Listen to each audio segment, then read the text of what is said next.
야, 여러분 반갑습니다. 어반입니다. 오늘 이야기 주제는 군거한이라는 주제로 이야기를 한번 해보려고 합니다. 요즘 뭐 인터넷에 많이 유행하는 이야기가 있잖아. 나거한이라고 해서 나라 자체가 거대한 햇녀다라는 이런 이야기가 많이 돌아다니는데 사실 저는 뭐 이런 단어는 쓰지 말라고 여러분한테 얘기하잖아. 뭐 햇녀다, 햇남이다 이런 단어를 밖에서 여러분들이 쓰는 순간에 여러분들 자체가 배제를 당하게 됩니다. 좀 뭐라고 해야 될까? 하나의 차별이라기보다는 굉장히 경직된 사람으로 분노한 사람으로 보일 수 있는 그런 단어거든. 근데 이거와는 별개로 그 낙어한이라는 단어에 대해 나라 자체가 거대한 햇녀다라는 단어에 대해서는 어느 정도 수긍할 수밖에 없는 것 같아. 지금 현재 일어나고 있는 대한민국의 꼬라지를 보게 되면 나는 이 모든 책임을 자유들에게 전가하고 싶진 않거든. 이 사회 자체가 거기에 다 일조를 하고 있었다는 거지. 난 다 똑같다고 보고 있단 말이야. 그래서 뭐 이 말에 대해서는 딱히 뭐 이제 부정할 수는 없는데, 근데 이번 사태로 드러난 게 이제 군거한, 군대 자체가 거대한 행여다라는 이렇게밖에 설명할 수 없는 사건이 드러났죠. 그래서 일전에 얘기한 대로 훈련병 얼차려 사망 사건으로 이 중대장이 휴가를 얻어서 나갔지. 그리고 결국엔 지금 돌아와가지고 16일 만에 업무상 과실치사 혐의로 정식 입건되었습니다. 사건이 일어난 지 16일 만에. 그래서, 야, 어떻게 이게, 이런 게 가능한가. 이미 고성균 전 육군 훈련소장 같은 경우는 뭐 전적으로 육군 잘못이고 육군이 입이 10개라도 할 말이 없고, 그리고 일반 회사에 사교가 있듯 육군에는 육군 규정이 있는데 이를 중대장이 지키지 않았다. 그리고 실제로 그 사건이 있었던 밤에 떠든 게 문제가 되면 완전군장으로 군기 훈련을 시킨 사안이었는지 그게 그거부터 따져봐야 된다라고 이렇게 얘기를 했고, 그리고 그 사건에 대해서 내가 좀 디테일하게 얘기해 준 거 기억나는 사람이 있을 거예요. 그래서 떠든 애가 2번 떠들었긴 하더라고. 그 2번 떠들었긴 했는데, 근데 그 다음 얼차려도 바로 시작된 것도 아니었고, 다음날 일과부터 시작이 됐습니다. 완전 군장 메고 오후부터 계속 그거 메고, 가방에 뭐 이제 더 무거운 책까지 넣어가지고 그 시키고 난 다음에, 또 그게 끝나고 난 다음에 개별적으로 또 군균련이 또 들어갔거든. 그리고 그 가운데서 시작됐던 뭔가 군균련에 대한 관계된 규정 같은 게 있단 말이야. 팔굽혀펴기라든가 보행이라든가 앉았다 일어서기 이런 게 다 정식 규정이 되는데 전부 다 그걸 위반한 상태로 일어나가지고, 그리고 이 사건이 벌어졌고, 그리고 여기에 대해서 여러 가지 사건을 은폐하려는 이야기 그 정황도 굉장히 많이 드러났죠. 뭐 이미 보고가 있었다 했는데 아니다, 우리 그런 게 없었다라는 얘기부터 시작해가지고 그 누구지, 캡틴 김상호인가? 그 사람 유튜브 보면 자세히 나와 있습니다. 어떻게 은폐하려고 했는지.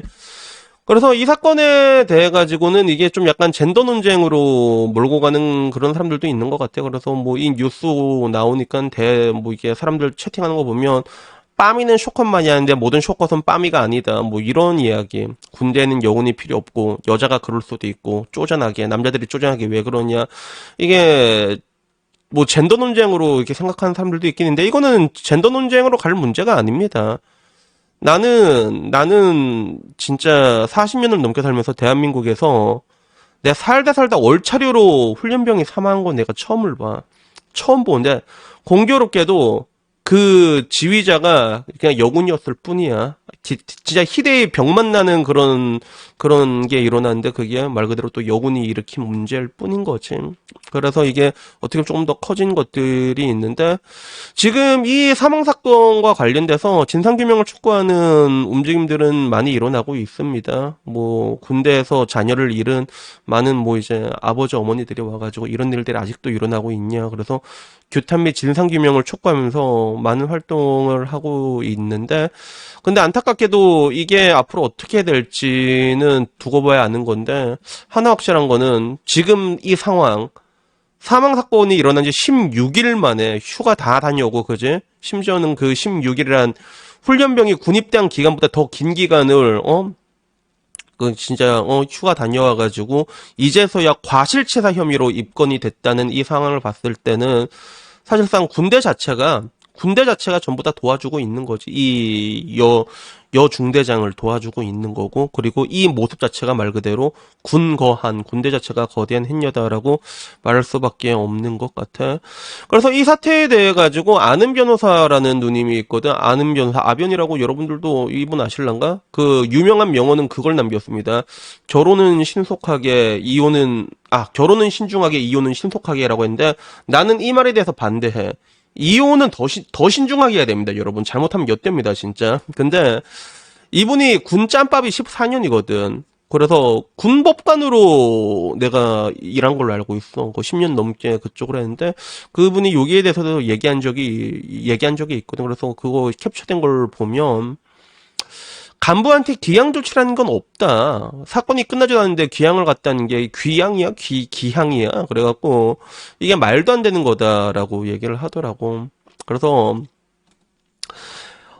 일단은 자기는 이런 걸 처음 듣는데 14년 군 경력이 14년이구나. 14년을 일했는데 자기는 이런 상황을 처음 본다고 얘기를 하더라고. 그래서 규정대로 이게 진행이 되면 프로세스가 일단은 직무배제, 보직해제 해임을 해버린 다음에 그 다음에 보충대로 이동하고 보충대에서는 그냥 할 일 없이 그냥 앉아 있고 그리고 이게 실질적으로 체포되는 것과 동일한 효과가 발생한다 하거든. 원래 그런 식으로 진행이 돼야 되는 건데 근데 군 병원이라도 보내야 된다라는 의견에 대해서는 군 병원에 보낼 필요가 없대.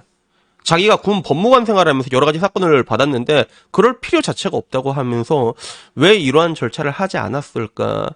자기도 좀 이제 궁금해 하더라고. 이런 식으로 처리된 걸 본 적이 없어가지고 아직도 이제 중대장 이어서는 안 되고 그리고 보충돼서 연락을 못하게 하는 이유에 대해서 어차피 서로 지금 이제 휴가를 가게 되잖아. 그러면 나가게 되면 서로 말을 맞출 수가 있다는 거지. 그래서 이럴 가능성에 대해서 얘기를 하고 이런 특별 대우를 받는 거에 대해서 가족 중에 뭔가 특별한 사람이 있다라고 하면 충분히 가능성이 있는 이야기라고 합니다. 아직 확인되진 않았지만 근데 군대라는 조직이 어떻게 돌아가는지 여러분들 뭐 다들 알잖아. 군대 다녀와서 끝발이 있고 그러면 충분히 가능한 거야. 그래서 나도 보면서도 왜 이렇게까지 하는 거지? 왜 이렇게까지 하는 거지? 되게 말도 안 되는 상황이죠, 이게. 그래서 거기에 대해서도 뭐 이제 뭐 아버지가 여러 가지 루머가 있었잖아. 뭐 이제 가해자 아버지가 뭐 판사다라는 루머도 있고 여러 가지가 있었는데 하나 확실한 건 분명히 엄청난 끝발이 있지 않고서는 이런 게 가능한가? 군대 자체가 한 명을 그냥 감싸고 있는 이런 상황이잖아.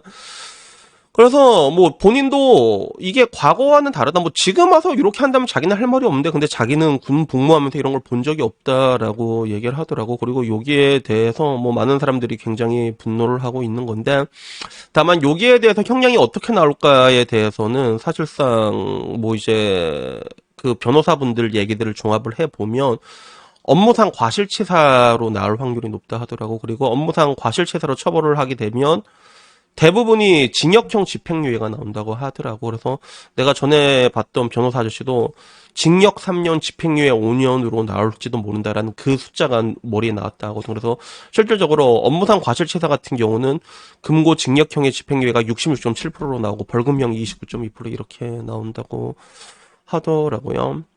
그래서 여기에 대해서 이거를 전 의협회장 같은 경우는 중대장을 살인죄로 고발을 했거든. 전 의협회장은 최대집 이 아저씨 오랜만에 보네요. 갑자기 나왔어. 그래서 이 아저씨는 중대장은 대학에서 인체의 해부학, 생리학, 스포츠의학, 운동생리학 등을 전공했고 신체에 대한 지식, 군 간부로서 경험을 가지고 있고 이 상황이 어떤 결과를 초래할지 알고 있었을 것이다. 그렇기 때문에 이거를 살인죄를 적용해갖고, 이런 식으로 되면, 이게 이렇게 될진 모르겠지만, 되면 더 높은 형량을 때릴 수가 있는 거지. 그래서, 현재 이 사건이 굉장히 많은 이목이 쏠려 있고, 과연 이 결과가 어떻게 나오느냐에 따라가지고, 뭐, 통상적으로 항상 이런 식으로 국민의 이목이 쏠린 데에는 굉장히 강하게 때렸잖아. 과하게 때리는 그런 경향이 있거든. 그래서 법이라는 게 뭐 사실 그런 국민 감성에 의해 갖고 좌우가 되면 안 되지만 근데 지금까지 대한민국에 보여줬던 것들은 이런 사람들이 굉장히 많이 분노하고 이게 이목이 쏠린 데는 형량을 강하게 때리는 경향이 있거든. 매우 그런 게 있었는데 과연 이번에도 그렇게 때릴 건지에 대해서 지금 현재 전 국민이 지켜보고 있지만 근데 지금까지 일어나는 상황, 그 군대 자체가 거대한 핵녀고 나라 자체가 거대한 핵녀다라는 걸 봤을 때는 아마 그렇게 되지 않을 확률이 더 크지 않을까. 제가 보기엔 반반으로 보여집니다. 그래서 어쨌든 오늘 제가 얘기하고 싶은 내용은요, 여기까지고요. 마지막으로 제가 말씀드리고 싶은 거는 제가 지금 끝나고 밑에 링크를 하나 남겨놓을 거거든요. 근데 이게 청원서인데 5만 명 이상 동의 시 국회 관련법 제정 논의가 된다고 하더라고. 현재 들어가서 보니까 아직 5만 명이 안 채워졌어요. 3만 6천 명이거든. 한 달 이내 채워져야 되니까 저는 뭐 또 설명했으니까 여러분들 이거 보셔가지고 간단하게 얼마 오래 걸리지 않거든요. 그러니까 여기에 대해서 청원 한 번씩만 부탁드리고요. 나중에 이 일과 관계돼가지고 또 뭐 특별한 사항 나오게 되면 다시 한번 영상을 찍어서 올리도록 하겠습니다. 여튼 뭐 오늘 이야기는요 여기까지고요. 다음에는요 조금 더 좋은 이야기로 찾아뵙도록 하겠습니다. 이상입니다. 감사합니다.